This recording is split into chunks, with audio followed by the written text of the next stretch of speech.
there was another guy that we embraced, a guy named Galen. Galen was the head of the German intelligence service in the far in the east. He ran the network. So as the Germans occupied the Soviet Union, he created these human intelligence networks that were supposed to stay behind if the Russians advanced or infiltrate, in advance of a German advance. And it's an extensive organization, extensive. So at the end of the war, Galen turned this organization over to the United States, which took it over. And many of these guys that we were supporting were in the Ukraine and in the Polish-Ukrainian area. If you know anything about the history of that area, Poland got dismantled in 1939, and they got redismantled in 1945, and a big portion of Poland was given to Ukraine. And the city of Lvov is actually one of the places.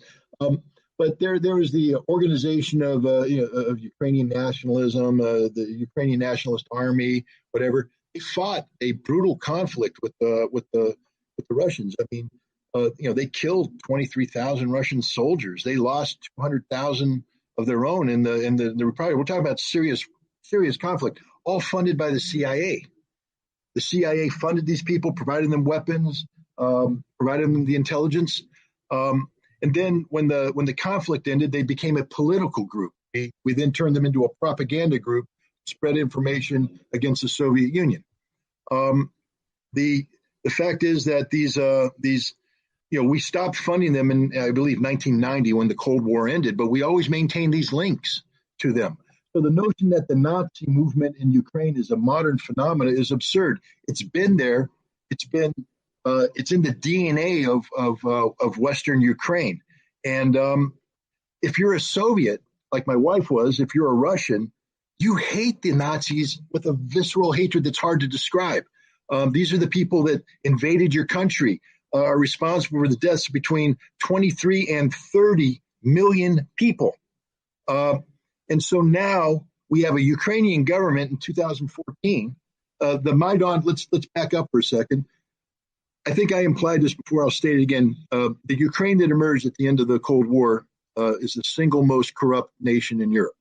It's a disgusting excuse for a government.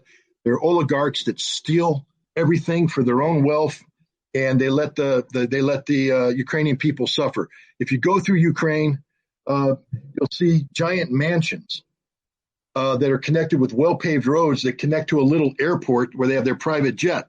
Beyond that, you have dirt roads and mud roads because the Ukrainian government doesn't take care of its people.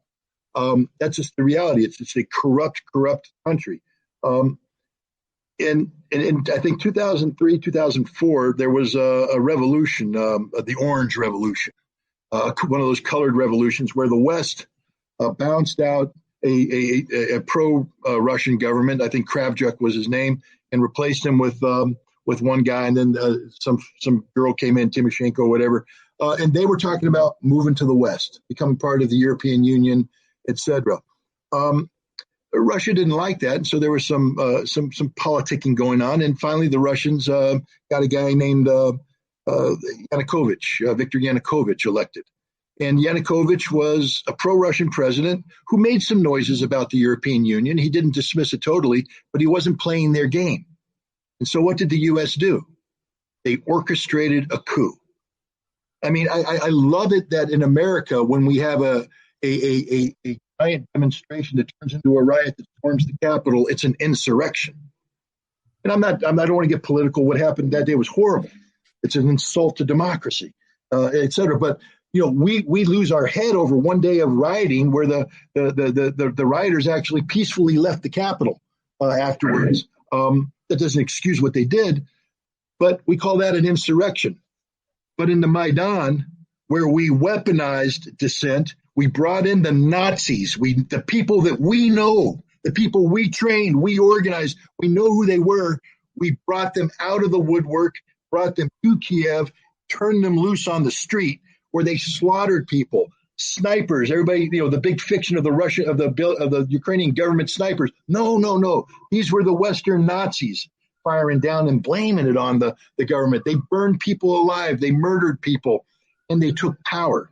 Now, they're not overwhelming in terms of political influence, but they're so radical that they intimidate people, and they've taken over every aspect of the Russian government. They control ministries. They have battalions that have infiltrated the Ukrainian military. Their officers are everywhere in the Ukrainian command. These are Nazis, and the Russians hate them, despise them. And it's not just because of their politics and the insult you get when somebody puts up the Sig Heil thing or flies a swastika. In June of 2014, shortly after the Maidan, I believe May or June, one of the first things that these Nazis did was pass laws that outlawed the Russian language. And then they started to brutalize the Russian population. And there's a significant pro-Russian population.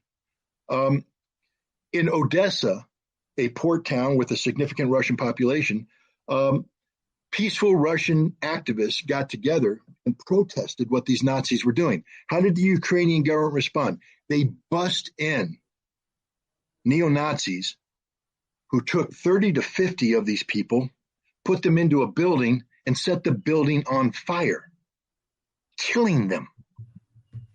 Now, if 30 to 50 Americans had been shoved into a building and was lit on fire, we'd still be making movies about it.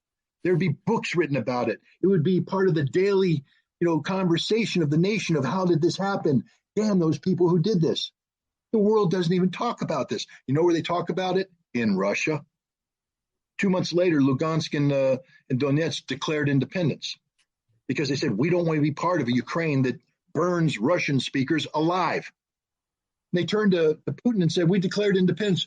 Come on, take us in. You know what Putin said? No.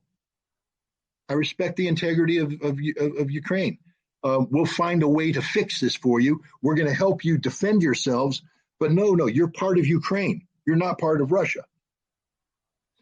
And that led to this brutal war. And then you had the Minsk Accords, 2015. They signed the Minsk Accords.